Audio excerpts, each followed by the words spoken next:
Our presentation, Sacred Service, has been written and produced by Laura Schuler and Sandra Lipton.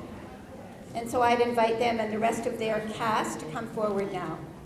Okay, and now I just want to introduce Laura Schuler, who's been really the key point for the program tonight.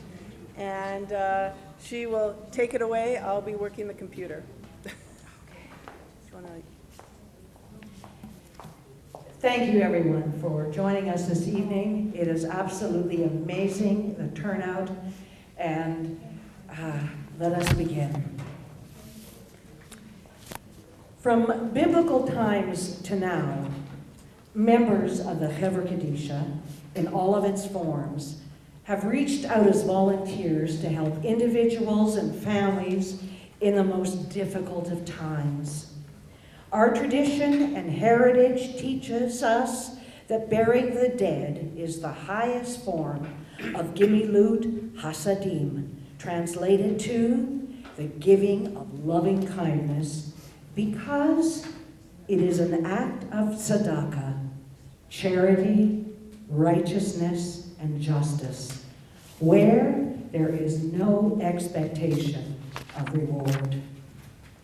Tonight's program pays tribute to the selfless volunteers of the Calgary Chevra Kadisha for their 100 years of incorporated service.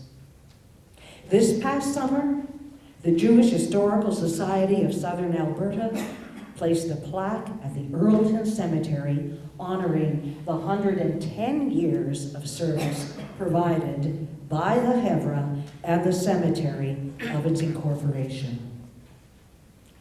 At this time, we wish to introduce Mr. Lou Bracey, who's been with the Chevra for over 35 years, who is now the current executive director of the Chevra Kadisha, who will explain more about the mandate, the functions, a little bit about the history, and of course, the growth and expansion of our burial society. Lou, please.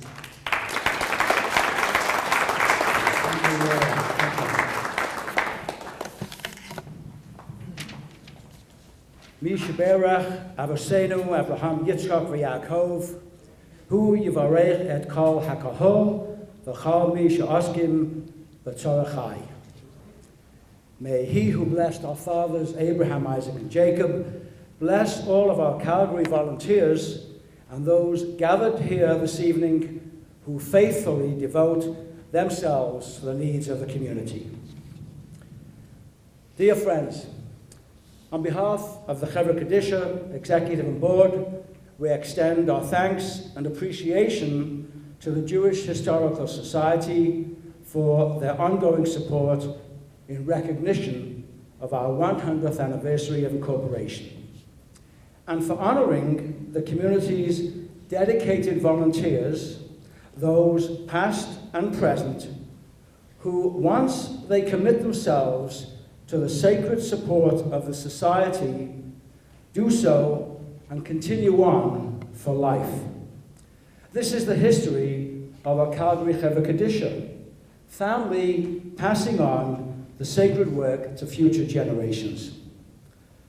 Formed out of necessity in 1904 by a partnership of Jews in need of a burial plot for a 3-month-old infant, Goldie Bell. The first plot is in the Old Ilton section, is located at row 6, plot 49, and the burial date was September the 3rd, 1904. Over the next several years, growth of the Jewish community prompted several more plot purchases, and in 1907, a more formal burial society was formed with Mr. Charles Malkin, the then vice president of the newly formed House of Jacob, as the first president of the newly created Chevra Kadisha. By 1914, application was made to incorporate the society because of the many land purchases and the need for a designated cemetery, Also, in consideration of the Society's mandate to provide a Jewish burial for all members of the faith. That mandate is still in effect today. We have added, if you are born Jewish, you will be buried Jewish according to halachic traditions, regardless of denomination or practice. From humble beginnings of limited business looked after in-house, the need grew to create a larger group to manage the growing affairs of the Society. Today, we are fortunate to have descendants from several of the original founders active in today's Chevra, if not here in Calgary, then in other centers. The direct management of the day-to-day activities always remained with the then current president, and our record of minutes talk of the many pleas a president would have to make at the annual general meeting dinner for the members to help with all of the work involved. The dinner was a highly social event for the community. We have on record Mrs. Jacobson charging $3.25 for a dinner. Can you imagine? Kosher as well.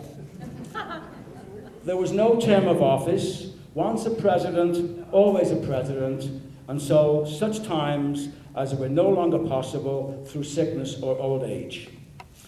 The years went by until the 50s, and a dinner was held in order to raise funds to construct a chapel, in order to hold funerals and be able to prepare the deceased according to tradition in our own facility.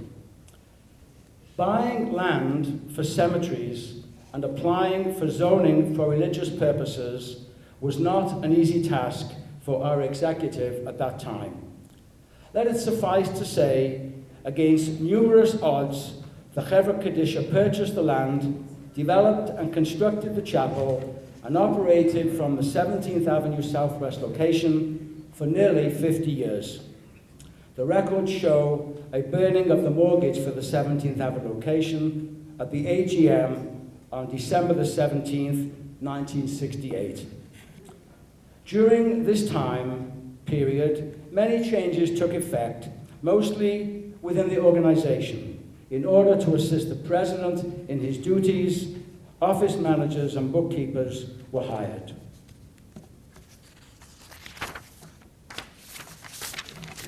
Always the never-ending search for volunteer support, always successful in attracting young persons of faith to come in and join and learn from the senior old folk who know too much. I look back with great fondness for my mentors, Norman Lipton, David Rubin, Bill Cohen, Fred Wolfe, and our long-standing Shomer, Jamie Sanders, all of blessed memory. They, along with Sam Gorist, taught me well many of the values they demonstrated by their dedication to the Chevra. The 70s proved a challenging time for the Chevra as we were embroiled in new GST legislation, charitable donation status, property development, accounts receivable issues, and again, growth in the community. We continued to purchase land at the Earlton location, as well as buying additional properties adjacent to the cemetery. An on-site property manager's premises were developed with the steering committee co-chairman Leo Friedman, Oliver Sholem, and our longest-standing Chevra annual dues-paying member, Sam Gorist, who first paid his membership fees of $3 a year in January 1961.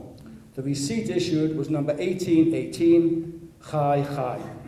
Sam, may you continue to be blessed with paying many more annual dues to the Chevra. Yasher Koach.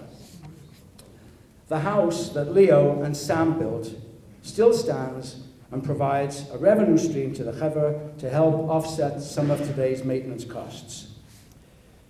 In the early 90s, business conditions and technology caught up with us. We still operate our old manual ledger of accounts and our index files. However, it was necessary to move into the computer world. As well, we looked to the future as we researched available land in southwest Calgary for a new cemetery, knowing that the end days of for-sale plots at Earlton Street was just on the horizon. In 1993, we successfully purchased our current memorial park at the corner of 37th Street and Highway 22X, soon to become the Ring Road. Thanks to our first Chevra Kadisha Executive Director, Mr. Leiby Doctor, the transition and update process worked well.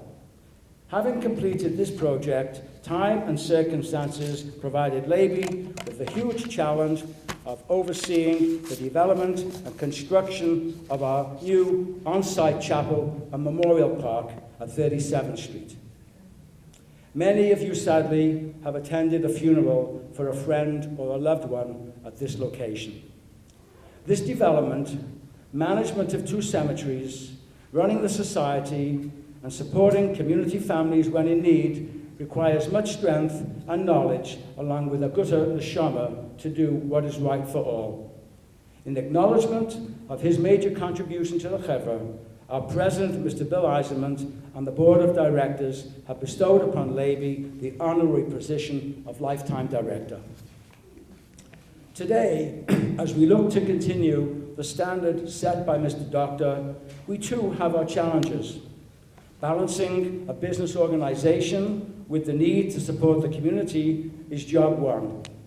Dealing with government, provincial and city legislation and cemetery bylaws, and overseeing all of the details encompassing the funerals are another full-time job.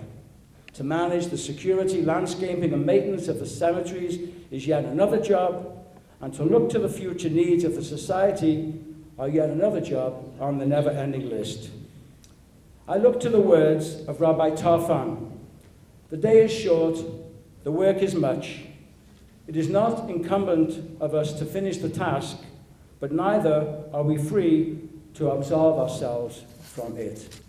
The future bodes well for our Chevra. We have much to be thankful for. A dedicated group of men and ladies honoring their ancestors with continuing the work of the Holy Society.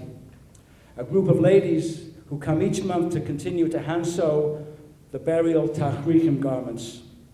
Volunteers who come to make a minyan or to assist in accompanying the deceased to their final resting place. We have a property and a building second to none across North America.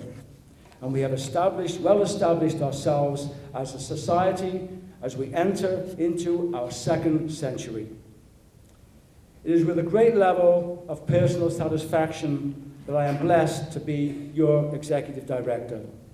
I look forward to making my own contribution to the society and to follow in the steps that my predecessors have walked.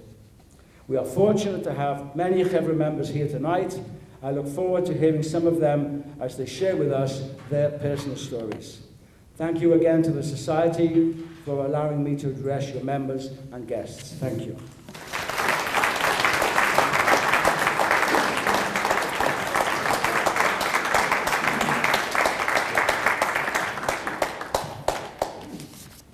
Thank you, Lou. The tahrichim, or shrouds, are designed similarly to the coverings that the high priest wore in the temples on Yom Kippur. They are white, made of linen or cotton, here in Calgary 100% cotton, and are hand sewn with no knots so that they will disintegrate easily. They are made without hems to signify their impermanence, and with no pockets, because no worldly goods can be taken into the afterlife. Everyone, rich, poor, young, old, they're buried in the very same garments and in the same caskets. The women in our Calgary's Chevra Kadisha consider their sewing circle to be sacred, and it is. They are dedicated to this work and wouldn't even think of missing a sewing shift, no matter the weather. listening to some of their stories about how they became part of this women's circle, to me, was an honor and a privilege. For some, being part of the Chevra was ancestral, a deep family tradition, where as children they silently watched their mothers and fathers go out to do the secret work. It was never talked about openly. For another, it was listening to her mother's sewing stories and loving those stories so much. And when her mother got too sick to continue sewing, the daughter would come in her place. And for some, they laughed about being blatantly recruited and dragged by dear friends, and I'm not going to mention who upon one single ask wouldn't dare refuse because of the bonds they shared in friendship.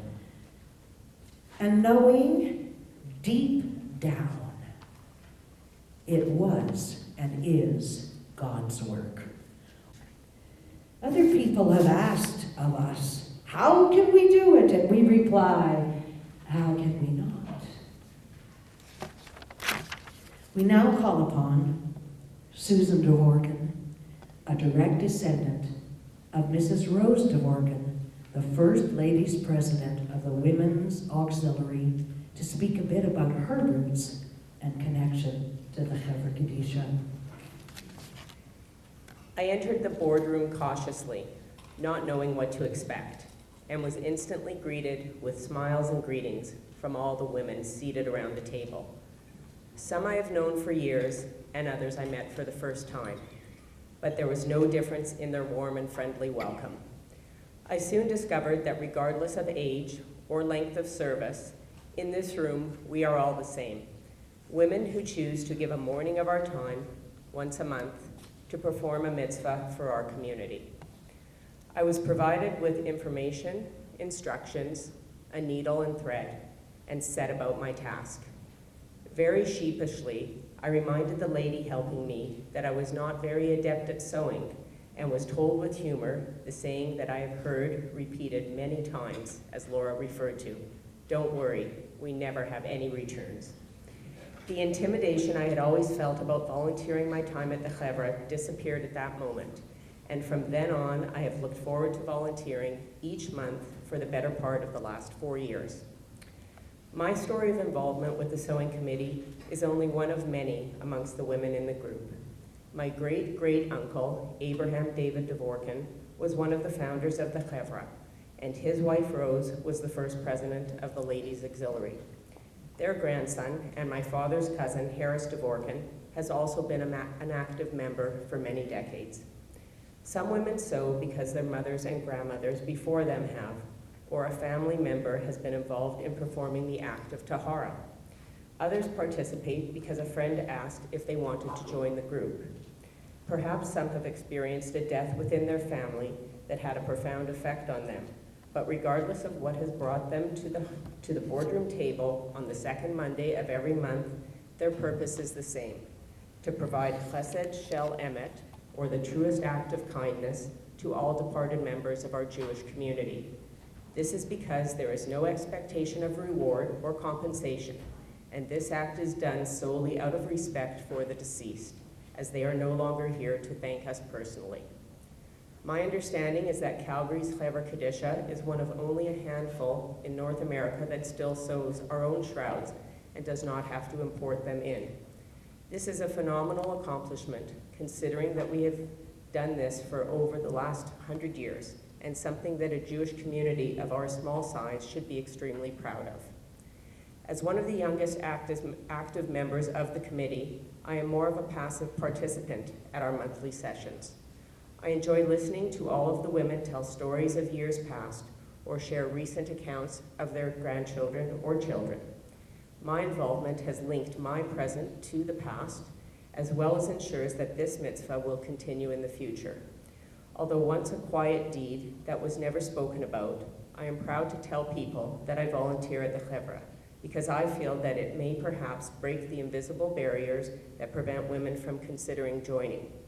If my generation and future generations do not consider volunteering on the committee, we will have no choice but to be like other communities and receive our shrouds from external sources.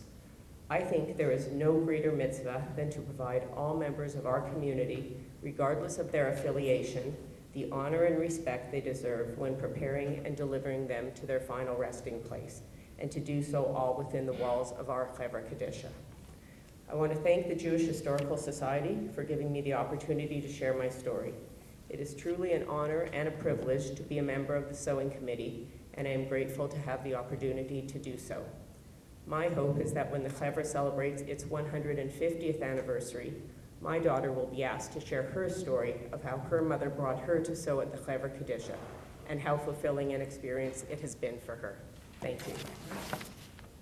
Susan, thank you so much for speaking on behalf of the Sewing Circle. We also thank you for sowing a seed for your generation to step to the plate to perpetuate this sacred service. Now, to speak a little bit more about the Sewing Circle and how she herself became involved in the Chevra for the last 25 years and a little more, and about the Tahara ritual itself and about her predecessors, we call upon Darlene Switzer Foster, who in a volunteer capacity continuously offers her generous leadership, mentoring, and assistance to all the women volunteers, whether part of the Tahara team or the Sewing Circle, to come forward now. Thank you. I too would like to thank the Jewish Historical Society of Alberta for choosing to honor our society on this, our 100th anniversary, with this program. I don't know where to begin. Speaking of our Sewing Circle, I want to begin, though, with a preface that very little of the procedure and practice that we members of the Chevra Kadisha physically actually do, whether in our sewing or in performing of Tahara, as part of the procedure and prayer we undertake when one passes away. Very little is written in Torah. Rather, it's a mitzvah derived from thousands of years of halachic tradition and custom that's been painstakingly passed down from generation to generation, country to country, community to community, family to family. And so this is true here in our Calgary community, where halachic tradition and custom dictate the routine of what and how and what happens when a person passes away. Back to the Sewing Circle. Firstly, we're a group of women who have come together since at least 1904 to perform the task of preparing the burial garments which our loved ones and those in our Jewish community undertake to be buried in. Beginning with Mrs. Dvorkin and then with Lil Hordetsky, we are women of all ages, from all walks of life, from all the various congregations and organizations that make up our Calgary and Southern Alberta Jewish community. Historically, membership, so to speak, was only encouraged for women who were, for instance, post-childbearing and post-menstrual, because of the many Baba Mises, old-time beliefs, superstitions surrounding women's cleanliness and their suitability thus for burial practice. Today, we aren't quite so strict. We have fewer superstitions, and we encourage all our community's women to come and participate. Personally, my experience may have been like many others, where a family member, in my case, my sister-in-law, Helmi Switzer, and a close friend, Lorraine Glogauer, encouraged me to come out. Previously to this, my only experience with the Chevra had been when my grandmother passed away several years before, and all I was told was, call the Chevra. They'll take care of everything. Okay, I didn't understand what that meant. So after being approached, this was, I guess, 1988, 1989, I timidly joined the Tahara group. I wasn't a sewer to begin. I was welcomed by Judy Parker, Vivian Olszewski, Lil Zudima of blessed memory. They encouraged me to come out and come around, and only later did I join the sewing group, then under Vivian's guidance. I don't know honestly how I became the leader of this group, but it is an honor. We in our Chevra here follow the tradition that one of our early ancestors brought from the old country of burying our deceased in plain white shrouds, the intent being that all, rich and poor, good and evil, come before God dressed the same, and it is to Him to decide our fates. Most of us don't know how to sew, or we didn't before we began, but it's not hard to learn our basting stitch for which we're so famous. Our fabrics, again, are 100% cotton, as are the threads. The patterns that we use, well, it's only recently, that about 35 years ago recently, that one of our members, a woman with golden hands, actually made a set of patterns that we continue to use. And we have a very special cutting table, you've seen in some of the pictures, to make our measurements the same. Originally, sewing was done in volunteer homes and the garments were custom made. That is, not prepared until someone actually passed away and there was a need. I believe that this was the case until practicality stepped in and there was a dedicated Chevra Kadisha building to meet in, where women could regularly gather as a group. We have in the past entertained sewing circles in individual homes to accommodate those who can't make our schedule, but these have dropped off. All of what we do is guided by custom, as there is no place it is written down that this is how you have to do it. So we have been able, through the loving efforts of our volunteers and the strength of their commitment, to continue to sew by hand from scratch. Machine-made garments are readily available to order from Montreal, someplace down east, and in some communities, tachrichim are not even used. But proudly I can say that in our community here, this little shtetl of Calgary, we are among the less than a handful in North America that continue to care for our loved ones in this manner. Today, the ladies who sew, up to 16 or 20 of us even at one time, come together, and then I invite anyone here please to join us as we continue to meet on the second Monday of every month, barring Jewish holidays. I can promise an incredible time of sewing, learning, and support, and the wonderful feeling of having undertaken an important mitzvah. Again, I stress, no qualifications are required. As to the women's Tahara and its rituals, did you know that men cannot undertake the Tahara of a woman, but women can undertake to perform Tahara for men? I digress. And so I remind you that we have come together doing Tahara since 1904. And once again, tradition and custom dictate most all of what we do here in Calgary. All of what I said previously regarding who we are is the same. We are regular women from all the organizations across our community in all walks of life. Historically, again, membership was only encouraged of women who were post-childbearing, post-menstrual.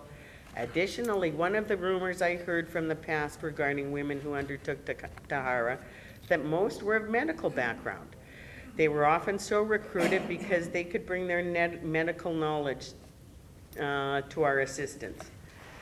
I can't remember where I first heard this, but let me tell you that if we were a membership limited as such, we would not be around today. Before the Chevra Kadisha building on 17th Avenue, I understand that Tahara was undertaken at McGuinness and Holloway facilities. I was only at one of their facilities once for a Tahara when our facility was unavailable due to construction, so I really can't comment. But my introduction to Tahara came in the building on 17th Avenue, led by Judy Parker and Vivian Olszewski. I personally have no medical training, and I don't think that most of our members do either. So how do you get training? How do you qualify, you might ask? All I can say is just ask.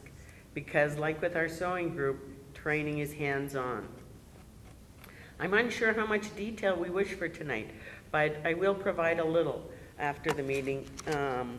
But let me say that after providing new members and prospective members with reading materials, we gradually introduce them to our processes. Our undertakings during Tahara are profoundly spiritual for all who are participating. All are very much aware that this is a tradition that comes from our ancestors, and it is each person's belief in our God that allows us to be able to do this.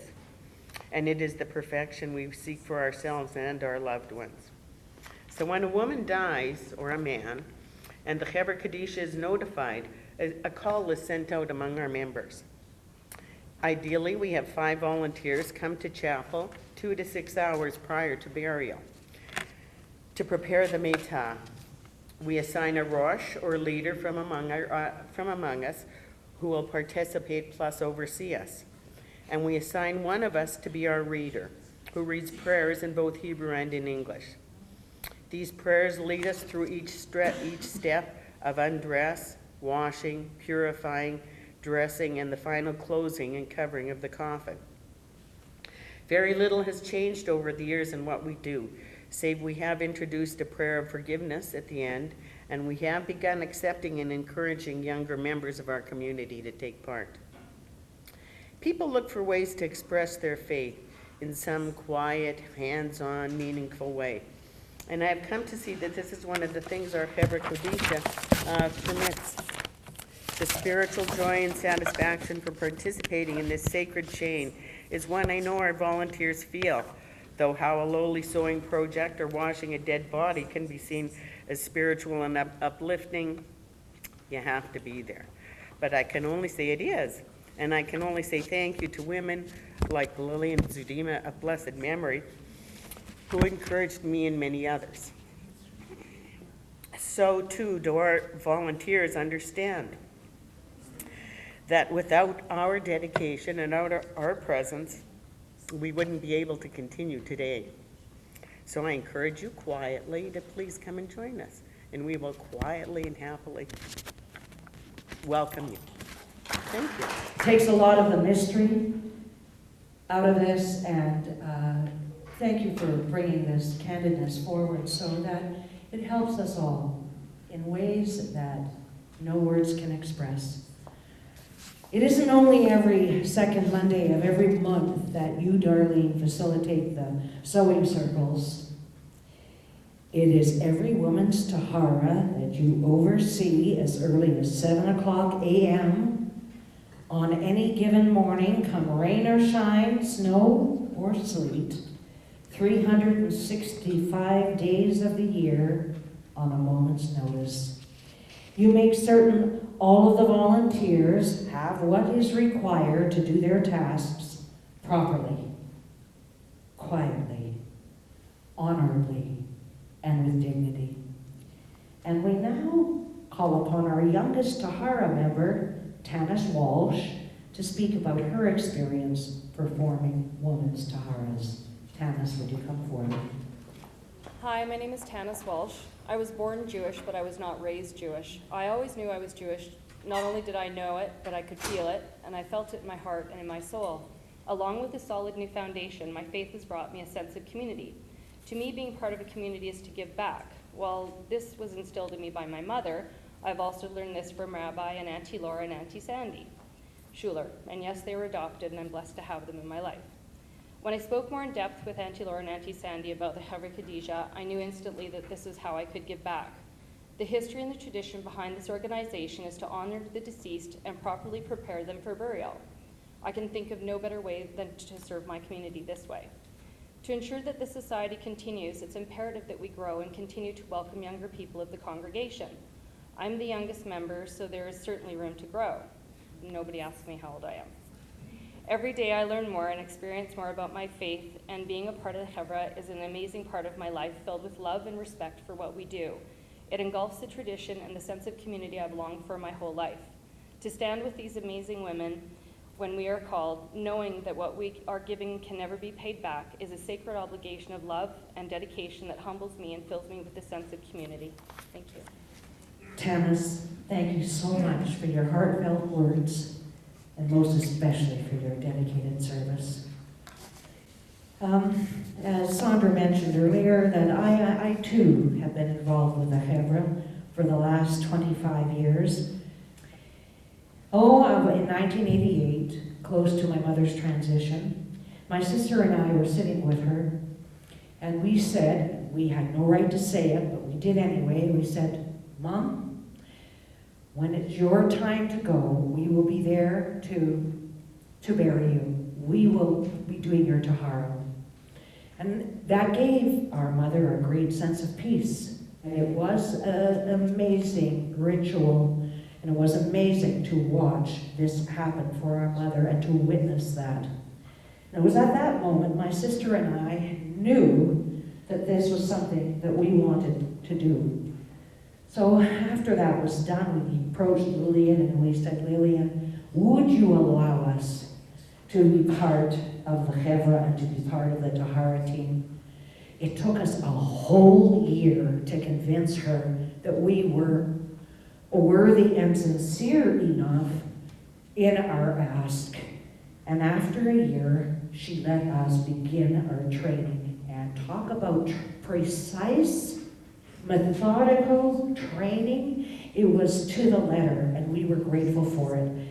We made good friends of her because we were able to pick her up to every Tahara, and we were able to drop her off and have tea with her after, so it was well worth it. And even to this day, my cousin Sandy and I do Taharas together very often. And in the beginning, when we started the Taharas, it was like we were honoring our own mother. But then after that, it's like honoring every woman. So it is with great humility and gratitude that we're able to do this. Now, to speak of their service with men's Taharas, we call upon Daryl Gurvich and Harold Lipton to come forward to offer their experiences. Daryl and Harold, come together. Let me say now that very rarely do any of the men and women who work with the Chevra Kadisha even talk about our work. We are a silent, unassuming group of dedicated volunteers who do the work but do not talk about it. Our good friends often do not even know that we work closely with the Chevra Kadisha. I also do not talk about it, but agreed to say a few words tonight to honor the many devoted members of the Chevra. For over 15 years now, I have been involved with the Chevra Kadisha of Calgary. When I was 33 years old, I believe I approached Billy Eisman and said I wanted to be a working member of the Chevra Kadisha. What I remember is thinking that doing the work of the Chevra is something that I can do. I have a medical background. Not everyone can do the specialized work of the Chevra, and I physically and mentally could do the work.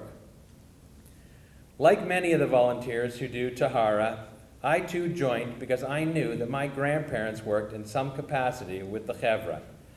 It is a very common reason amongst our volunteers. A parent, grandparent, or other close relative worked with the Chevra, and so they decided to also. It seems to be passed door to door, generation to generation, almost a calling. In my case, my bubby Sarah Gurvich did the important work of the Ladies Tahara group for many years. I was told she was a washer. She never spoke about it, and when I was much younger, I never knew to ask her about it. My Zaidi Leo Sheftel also was a member of the board of the Chevra for many years. We were on the board together for a number of years, and I am happy and proud that we got to serve together. There are a couple of photos taken at the Chevra AGMs of the board of the Chevra with my Zaidi Leo and me standing together in the group. When I go to board meetings, it feels good when I see us together in the photos.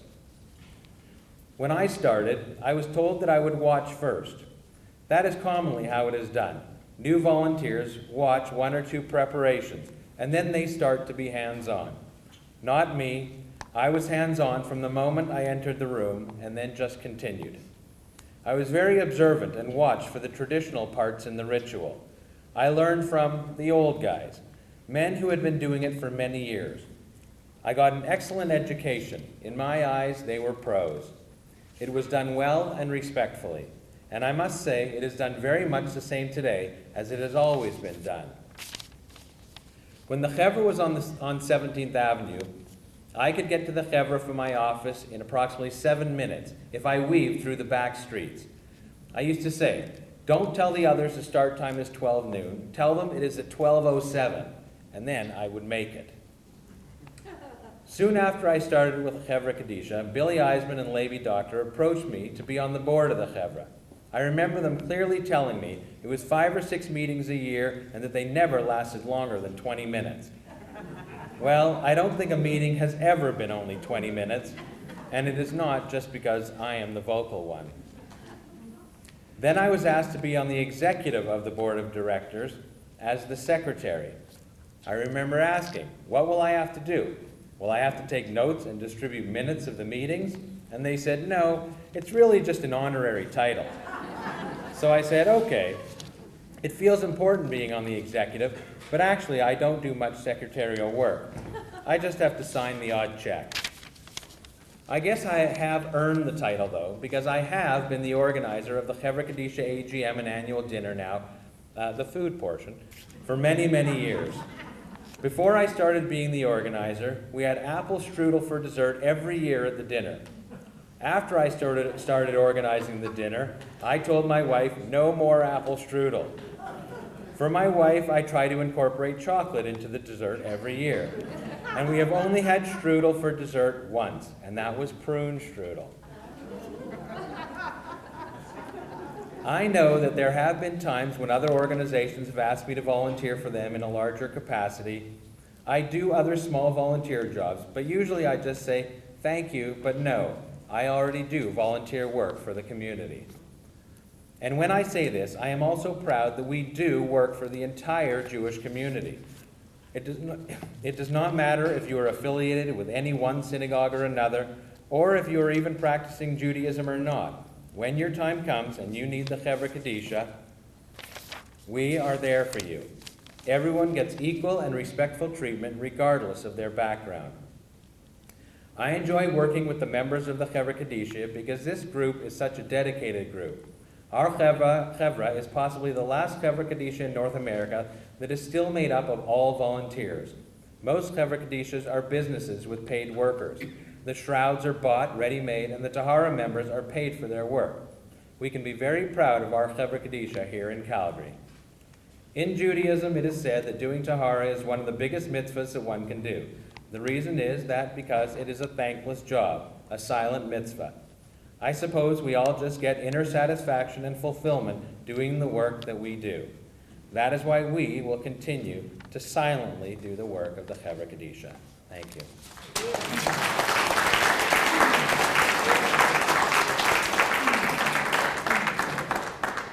The hour's getting late, so I won't take very long. Just a couple of comments I want to make. Darlene and I first met 56 years ago. We were both born in Calgary. We were in the first grade 1 class at the current Calgary Jewish Academy site. And who would have known that one day we would end up in the roles that we're in the community. Daryl, the truth is out. You were actually asked to join because of your specialty in chocolate. It's actually a bit paradoxical, I think, for us to be here because truly, that people who do the volunteer work in the Chevra are not used to the public acknowledgement. And in fact, we actually discourage it. It's not typical for this type of work because there was never an expectation that there would be not just repayment of the function, but also acknowledgement of the work. And yet I think if you talk to people who do the work, I think they would probably all say that one of the elements that they come out of the work with is the sense of spiritual fulfillment in terms of the work that they're doing. When I first became involved in the Chevra about 20 years ago, it was very much like a lot of the other volunteers. I was following in the footsteps of my father. And it's something that I learned as we researched the history of the Chevras. This is actually a tradition that goes back hundreds and hundreds of years, where children would follow their parents or their grandparents into the role. It's quite remarkable that Calgary is keeping alive, I think, a practice that goes back that long. I would also like to thank the Historical Society as well for taking the time to acknowledge the work of the Chevra. I think those of us that are involved in it do so with a sense of pride that we continue to follow the traditions of our people, and the fact that the people who gather to do the work come from all walks of life, all ages, and we take great pride in the fact that when we're all doing the work, we're all doing the work as equals. Thank you very much for your attention.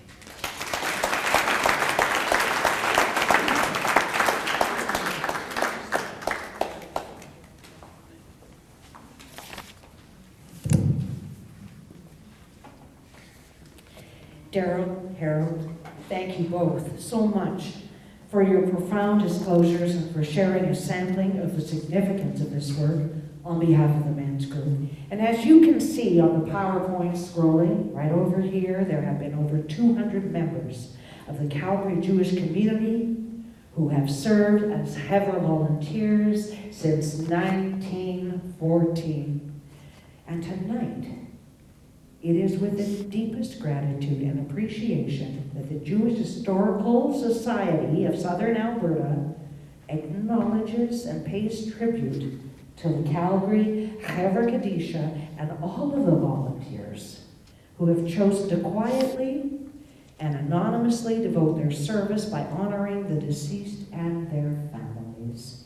This is God's work. Now this concludes the performance segment of our program for this evening.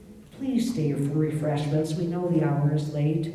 Please visit and stay with visit with each other. And if you haven't signed up for a membership for the Jewish Historical Society of Southern Alberta yet, please go to this table at the side and become part of another organization that is small yet mighty. We wish to thank all of the volunteers from the Chevra who took time to share their stories for the creation of this program, to Susan Dvorkin, to Daryl Gervich, to Harold Lipton and Tanis Walsh for speaking on behalf of all of the volunteers who do this precious work, to Lou Bracey, to Darlene Switzer Foster for their invaluable assistance and endorsement, and to all of the staff, Aggie Romer Siegel, Katie Baker, Roberta Kerr, Naomi Kerr from the Jewish Historical Society, and Sandra, as always, it is an absolute pleasure to co-create with you. To Betty Sherwood, our outgoing president, for her ceaseless support and leadership. And before I say goodnight, Betty will come forward to give closing remarks. Thank you very much.